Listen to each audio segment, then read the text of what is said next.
வணக்கம் சகோஸ், எல்லாருமே நல்லா இருக்கீங்கன்னு நினைக்கிறேன். நானுமே ரொம்பவுமே நல்லா இருக்கேங்க. நம்மளோட சேனல்ல டிஎன்பிஎஸ்சி குரூப் 1, 2, 2A, 4க்கான ஒவ்வொரு லெசனுக்கான இம்பார்ட்டன்ட் பாயிண்ட்ஸ் தான். அதாவது லாஸ்ட் டைம் நீங்க எக்ஸாம் போறதுக்கு முன்னாடி ரிவைஸ் பண்ணிக்கலாம். அதுக்காக நம்ம வீடியோஸ் போட்டுட்டு இருக்கோங்க. இப்போ 12th ஹிஸ்டரியில செகண்ட் லெசன் தான் பார்த்துட்டு இருக்கோம். செகண்ட் லெசன்ல ஏற்கனவே 2 பார்ட் வீடியோ போட்டிருக்கோங்க.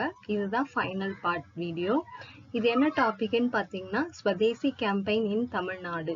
அதாவது இந்தியா லெவல்ல ஸ்வதேசி மூவ்மெண்ட் எப்படி இருந்ததுன்றது தான் அந்த ஃபர்ஸ்ட் 2 பார்ட்ல பார்த்திருப்போம். இப்ப தமிழ்நாட்டுல எப்படி ஸ்வதேசி கேம்பெயின் இருந்தது, ஏன்னா இது யூனிட் 6ல கண்டிப்பா வரக்கூடிய ஒரு கொஸ்டின்ங்க. அதை பத்தி தான் இப்ப நம்ம பார்க்க போறோம். வாங்க வீடியோக்குள்ள போகலாம். சோ இப்ப நம்ம சொன்ன மாதிரி தமிழ்நாடு, தமிழ்நாட்டுல என்ன மாதிரி நடந்தது அப்படின்றது தாங்க பார்க்க போறோம். தமிழ்நாட்டுல எடுத்துக்கிட்டீங்கன்னா நிறைய இடங்கள்ல வந்து ஸ்வதேசி இது நடந்திருந்தாலுமே அதுல நோட்டபிளா நம்ம எந்த டிஸ்ட்ரிக்ட் சொல்றாங்க பாத்தீங்கன்னா, திருநெல்வேலியில தான் வந்து நிறைய இன்சிடென்ட்ஸ் வந்து நடந்தது அப்படின்னு சொல்லிட்டு சொல்றாங்க. அது என்னென்ன மாதிரியான இன்சிடென்ட்ஸ்ன்றத பின்னாடி நம்ம பார்க்கலாங்க. இப்ப ஃபர்ஸ்ட் வந்துட்டு ஸ்வதேசி மூவ்மெண்ட் அப்படின்றது தமிழ்நாட்டுல என்ன மாதிரியான விளைவுகள்லாம் ஏற்படுத்துச்சு. டெவலப்மெண்ட் ஆஃப் வெர்னாகுலர் ஒரேட்ரி அப்படின்னு சொல்றாங்க. வெர்னாகுலர்னா உங்களுக்கு தெரியும், அவங்க தாய்மொழி அப்படின்னு சொல்றாங்க. ஒரேட்ரினா என்னது, இந்த பேச்சாற்றல் அப்படின்னு சொல்லிட்டு சொல்லுவாங்க. Shift from English oratory to vernacular language oratory. அதுக்கு முன்னாடி வரைக்கும் இங்கிலீஷ் லாங்குவேஜ்ல தான் விழிப்புணர்ச்சி அதெல்லாம் ஏற்படுத்த முடியும். ஏன்னா வெர்னாகுலர் பிரஸ் ஆக்ட் அதெல்லாம் போட்டிருந்தாங்க இல்லையா.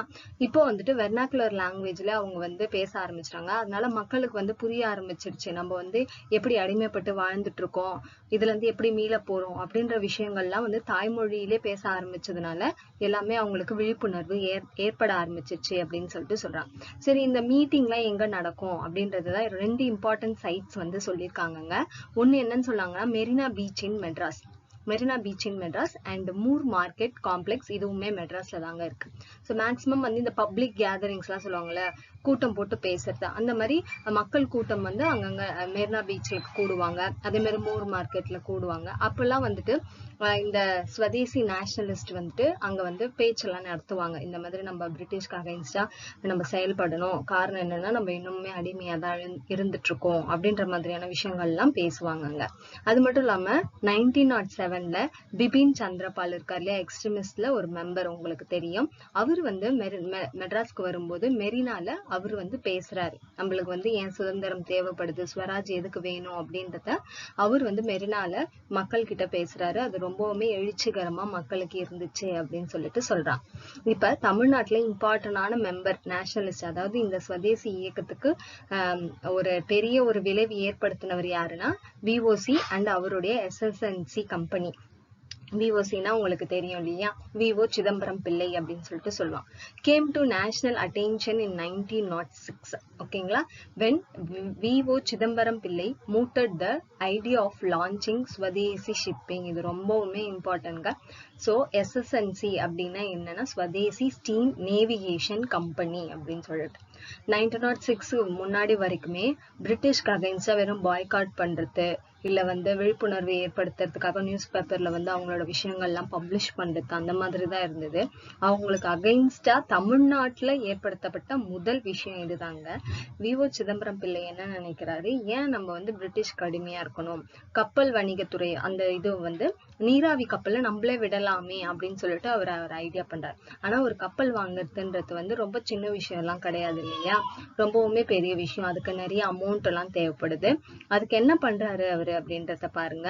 The Swadeshi steam navigation company with a capital of 10 lakh rupeesங்க. இது ரொம்பவுமே இம்பார்ட்டன்ட்ங்க. ஏன்னா லாஸ்ட் இயர் குரூப் 4 கொஸ்டின்ல இதை கேட்டிருந்தாங்க. ஓகேங்களா.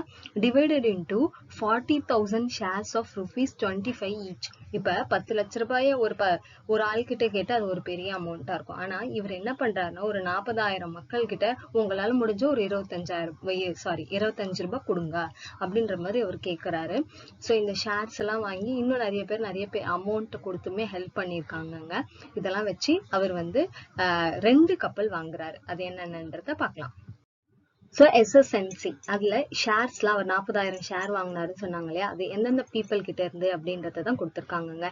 Indians, Ceylonese and other Asian nationals அங்கெல்லாம் வந்து அவர் வந்து அமௌண்ட் கலெக்ட் பண்ணி ஷிப் வாங்கினாருங்க. 2 ஸ்டீம் ஷிப்ஸ். அதோடைய நேம் ஞாபகம் வச்சுக்கோங்க, ரொம்பவுமே இம்பார்ட்டன்ட். ஏன்னா கேட்டிருக்காங்க, ப்ரீவியஸ் இயர் கொஸ்டின்ஸ்ல கேட்டிருக்காங்க. SS Kalia and SS Lao, இந்த 2 ஸ்டீம் ஷிப்பை தான் அவர் வந்து வாங்கியிருக்காருங்க. ஸோ இது வந்து ஃபர்ஸ்ட் வந்து பிரிட்டிஷர்ஸ் வந்துட்டு இதெல்லாம் ஒரு பெரிய விஷயமே கிடையாது, இது வந்து கண்டிப்பா ஸ்டாப் ஆயிடும் அப்படின்ற மாதிரி தான் நினைக்கிறாங்க. ஆனா அது அந்த அளவுக்கு வந்துட்டு பெரிய இம்பாக்ட் வந்து லேட்டர் ஆன் ஏற்படுத்துச்சு. ஸோ இந்த சக்சஸை வந்து நிறைய பேர் அவங்களோட நியூஸ் பேப்பர்ல எழுதுனாங்க. அதுல பால் கங்காதர் திலக்கும் வந்துட்டு இதோடைய சக்சஸை வந்துட்டு அவரோட நியூஸ் பேப்பரான கேசரி அண்ட் மராத்தால எழுதியிருக்காருங்க. ஸோ யார் யாரோட நியூஸ் பேப்பர் அப்படின்றதையும் ஞாபகம் வச்சுக்கோங்க. இந்த மேஜர் ஷேர் ஹோல்டர்ஸ், இப்ப நான் சொன்னேன் இல்லையா, இப்ப 40,000 பேர்கிட்ட 25 ரூபாய் வாங்கலான்னு அவர் இருந்தாருன்னு. ஆனா அதுல ரொம்ப அதிகமான ஷேரா யார் போட்டதுன்னா பாண்டிதுரை தேவரும் ஹாஜி ஃபக்கீர் முகமது, இவங்க 2 பேரும் வந்து அதிகமான அமௌண்ட் அதுல வந்து இன்வெஸ்ட் பண்ணாங்க அப்படின்னு சொல்லிட்டு சொல்றாங்க. சோ இப்ப இது வெற்றிகரமா போயிட்டு இருக்கிறது வந்து இந்த யூரோப்பியன் அபிஷியல்ஸ்க்கு வந்து பிடிக்கல. அதனால அவங்க என்ன பண்றாங்கன்னா exhibited blatant bias and racial partiality, அவங்க கிட்ட அந்த அந்த ஒரு ஸ்டீம் ஷிப்ல இருக்க மெம்பர்ஸ் எல்லார்ட்டையுமே வந்துட்டு ஒரு இன பாகுபாடை வந்து அவங்க பார்க்க ஆரம்பிச்சாங்க அப்படின்னு சொல்லிட்டு சொல்றாங்க. இதுதான் வந்து SSNC, அந்த ஸ்வதேசி ஸ்டீம் நேவிகேஷன் கம்பெனி யார் ஸ்டார்ட் பண்ணது பாத்தீங்கன்னா V.O. சிதம்பரம் பிள்ளை. கிட்டத்தட்ட 10 லட்சம் ரூபாய் வந்து இன்வெஸ்ட் பண்ணியிருக்காரு. அந்த 2 ஷிப் அவர் இன்வெஸ்ட் பண்ணல, கிட்டத்தட்ட எல்லார்கிட்டையும் அமௌண்ட் வாங்கி தான் இன்வெஸ்ட் பண்ணாரு. அதுல major shareholders Pandithurai Thevar and Haji Fakir Mohamed. ஓகேங்களா. நெக்ஸ்ட் என்ன அப்படின்னு பாத்தீங்கன்னா கோரல் மில் ஸ்ட்ரைக்.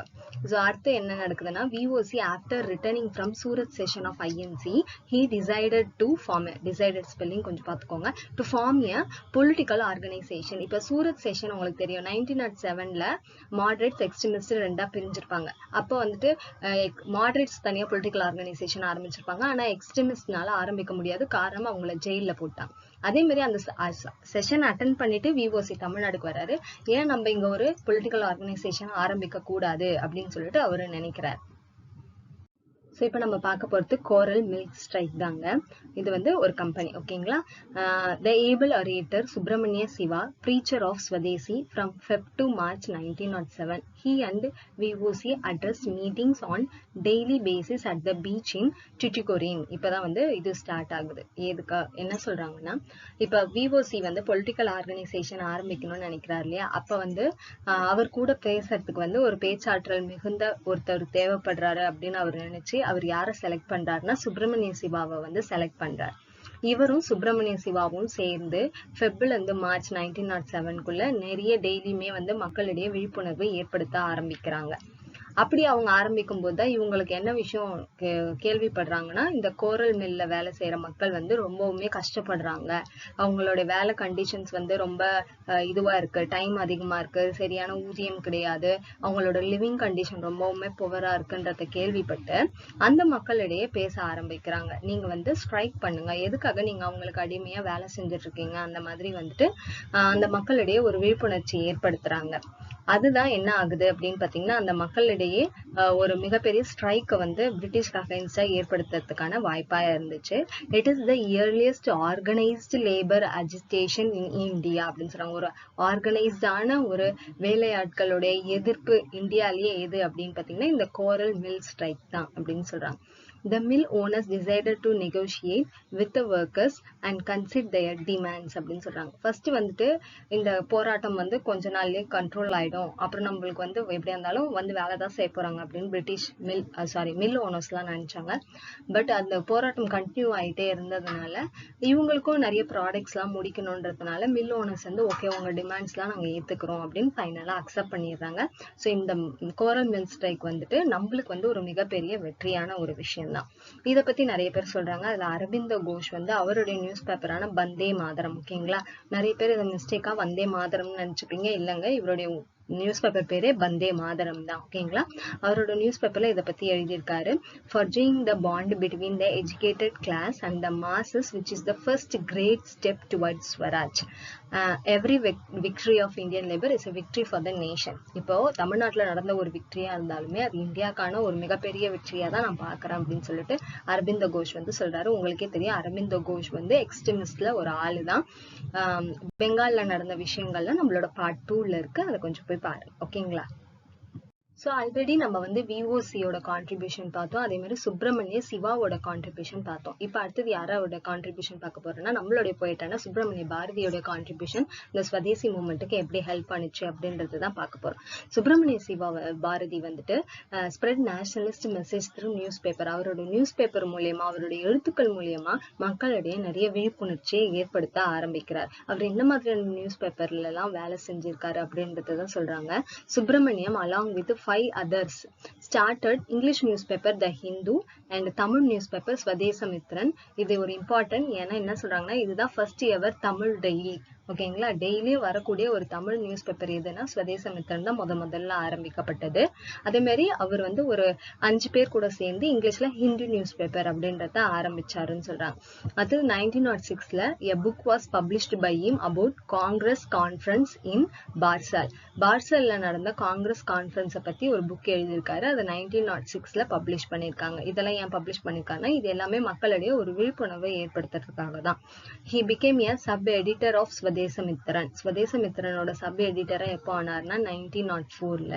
அது மட்டும் இல்லாம அண்ட் ஆல்சோ எடிட்டட் சக்கரவர்த்தினி. ஓகேங்களா, சக்கரவர்த்தினி என்ன அப்படின்னு பாத்தீங்கன்னா தமிழ் மந்த்லி. ஓகேங்களா, மந்த்லி மேகசின்ஸ்லாம் நம்மளுக்கு வரும் இல்லையா, அதுக்கு பேர் தான் சக்கரவர்த்தினி. அதுல எதை பத்தி எழுதினார்னா விமனுடைய விமனுக்கு வந்து என்ன மாதிரியான பாதிப்புகள்லாம் இந்த சொசைட்டில ஏற்படுது அப்படின்றத எழுதியிருக்காரு. ஸோ டெய்லி நியூஸ் பேப்பர்னு சொன்னாங்க, ஸ்வதேசமித்திரன் அவர் இது பண்ணியிருக்காரு. மந்த்லி மேகசின் பாத்தீங்கன்னா சக்கரவர்த்தினி அவருடைய இதுதான். ஓகேங்களா, he translated Tamil Thilaks tenets of the new party. Tilak எழுதின tenets of the new party அப்படின்ற ஒரு புக்கை வந்து டிரான்ஸ்லேட் பண்ணியிருக்காரு தமிழ்ல. அது மட்டும் இல்லாம a booklet on the Madras militant trip to the Surat Congress in 1907 அதையுமே வந்துட்டு டிரான்ஸ்லேட் பண்ணியிருக்காரு அவர். அடுத்தது edited Tamil weekly India which became voice of ரேடிகல்ஸ்ன்னு சொல்றாங்க. தமிழ் வீக்லினா வாரம் வரக்கூடியது, அதோடைய எடிட்டடாவும் இவர் இருந்திருக்காரு இந்தியா. பாருங்க, இவர் ஒருத்தரே டெய்லி நியூஸ் பேப்பரான ஸ்வதேசமித்திரன்ல ஒர்க் பண்ணியிருக்காரு, மந்த்லி நியூஸ் பேப்பரான சக்கரவர்த்தினி எழுதியிருக்காரு, அண்ட் வீக்லி நியூஸ் பேப்பரான இந்தியா எழுதியிருக்காரு. இதன் மூலியமாலாம் மக்களிடையே எப்படியாவது சுதந்திர தாக்கத்தை ஏற்படுத்தணும் அப்படின்னு சொல்லிட்டு சுப்பிரமணிய பாரதி வந்து நிறைய வந்து பாடுபட்டிருக்காரு.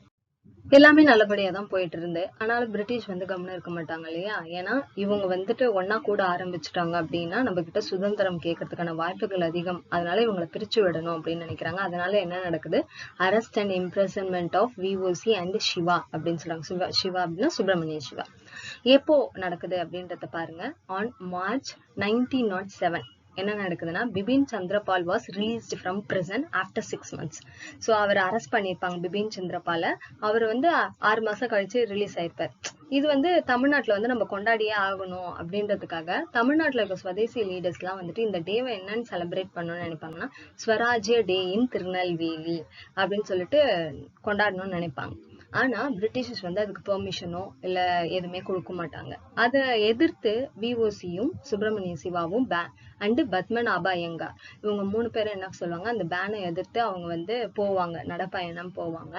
அதனால என்ன ஆகும்னு பாத்தீங்கன்னா அவங்களை வந்து அரெஸ்ட் பண்ணிடுவாங்க. ஆன் மார்ச் 12, 1908 வந்துட்டு அவங்கள வந்து அரெஸ்ட் பண்ணிடுவாங்க. இதனால பீப்புள் வந்து ரொம்பவுமே கோபம் அடைய ஆரம்பிச்சிருவாங்க. ஏன்னா தமிழ்நாட்டுல ப்ராமினென்ட்டா இருக்கிற ஸ்வதேசி லீடர்ஸ் இவங்க தான். இவங்க எல்லாருமே அரெஸ்ட் பண்ணிடுவாங்க. ஸோ பீப்புள் ரொம்பவுமே கோவம் அடைஞ்சு என்ன பண்ணுவாங்கன்னா பிரிட்டிஷர்ஸோடைய municipal building and police station Tirunelveli இது எல்லாத்தையுமே வந்து ஃபயர் பண்ணி விட்டுருவாங்க. ரொம்ப நாள் வந்து பிரிட்டிஷர்ஸ் வந்து அவங்களை அடக்கணும் அப்படின்னு தான் நினைப்பாங்க. லாஸ்டா என்ன ஆகும் அப்படின்னு பாத்தீங்கன்னா அவங்களை அடக்கிறதுக்காக ஃபயர் பண்ண ஆரம்பிச்சிருவாங்க பிரிட்டிஷர்ஸும். அதுல கிட்டத்தட்ட 4 people வந்து டை ஆயிடுவாங்க. இவங்களை அரெஸ்ட் பண்ணாங்க இல்லையா, அந்த கேஸ் வந்துட்டு ஜூலை 1908 வந்து ஹியரிங்க்கு வரும். அப்போ வந்து என்ன ஆகும்னா சுப்பிரமணிய சிவாக்கு வந்து charge of sedition for 10 years 10 yearsக்கு கிட்டத்தட்ட அவரை ஜெயில போட்டுருவாங்க. அண்ட் விஓசியை வந்துட்டு 20 years கிட்ட வந்துட்டு ஜெயில வந்து போட்டுருவாங்க. பிரிட்டிஷ் செய்ததுக்கு இவர் வந்து நிறைய பண்ணதுனால இவர் வந்து 20 years வந்துட்டு இது பண்ணிடுவாங்க. இதோட தமிழ்நாட்டுல வந்து அந்த இது வந்து கொஞ்சம் ஸ்டாப் ஆயிடும். ஏன்னா லீடர்ஸ் யாருமே இவங்களுக்கு அப்புறம் அதை பத்தி கண்டினியூ பண்றதுக்கு இல்லாத காரணத்தினால கொஞ்சம். ஸோ இப்போ நம்ம இம்பார்ட்டண்டா என்ன பார்க்க போறோம்னா ஆஷ் மர்டர். யார் இந்த ஆஷ் அப்படின்றத பார்க்கலாம்.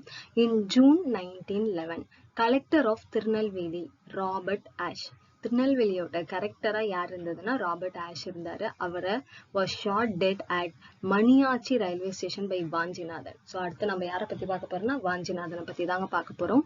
அவர் வந்து திருநெல்வேலியோட கலெக்டரா அந்த பிரிட்டிஷரான ராபர்ட் ஆஷை வந்து பிஸ்டல்னால ஷூட் பண்ணியிருப்பார்.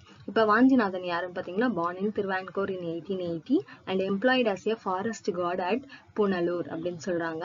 One of the member of radical group called Bharat Mata association. அது MA போட்டுக்கோங்க, டைப்பிங் மிஸ்டேக் ஆயிடுச்சு. பாரத மாதா அசோசியேஷன்ல ஒரு மெம்பரா வந்துட்டு இந்த வாஞ்சிநாதன் வந்துட்டு இருந்திருக்கார். ஸோ இந்த அசோசியேஷனோட எய்ம் என்ன அப்படின்னு பாத்தீங்கன்னா to kill the European officers and inspire Indians to revolt. So நம்மள யார் யாரெல்லாம் அடக்கணும்னு நினைக்கிறாங்களோ அவங்கள கில் பண்ணணும் அப்படின்றதுதான் இந்த அசோசியேஷனுடைய மெயின் எய்மா இருந்தது அப்படின்னு சொல்லிட்டு சொல்றாங்க. ஸோ இவர் யாரு ட்ரெயின் பண்ணதுன்னு பாத்தீங்கன்னா பாண்டிச்சேரியில இருந்த VV சுப்பிரமணியர் தான் வந்துட்டு இவரை வந்து ட்ரெயின் பண்ணி அமைச்சார். சரி, அடுத்து வாஞ்சிநாதன் வந்துட்டு ஆஷை மர்டர் பண்ணதுக்கு அப்புறம் எப்படியா இருந்தாலும் இவனுங்க வந்து நம்மள பிடிச்சி தூக்கில போட்டுருவாங்க, அதுக்கு நம்மளே இறந்துருவோம் அப்படின்ற மாதிரி அவரோட பிஸ்டல்ல அவரு ஷூட் பண்ணி வந்துட்டு இறந்துடுறாரு. அப்ப இந்த விஷயங்கள்லாம் நம்மளுக்கு எப்படி தெரியுதுன்னா அவருடைய பேக்கெட்ல ஒரு லெட்டர் இருக்கு. அதுலதான் இவர் யாரு, இவரை ட்ரெயின் பண்ணது யாரு, இவங்களுடைய மோட்டிவ் என்ன அப்படின்றதெல்லாம் எழுதி வச்சிருந்தாங்க. அதன் மூலியமா தான் நம்மளுக்கு இது எல்லாமே தெரிய வந்திருக்கு அப்படின்னு சொல்றாங்க. அடுத்தது இந்த அசாசினேஷனுக்கு அப்புறம் என்ன நடந்தது அப்படின்றது தான் சொல்றாங்க.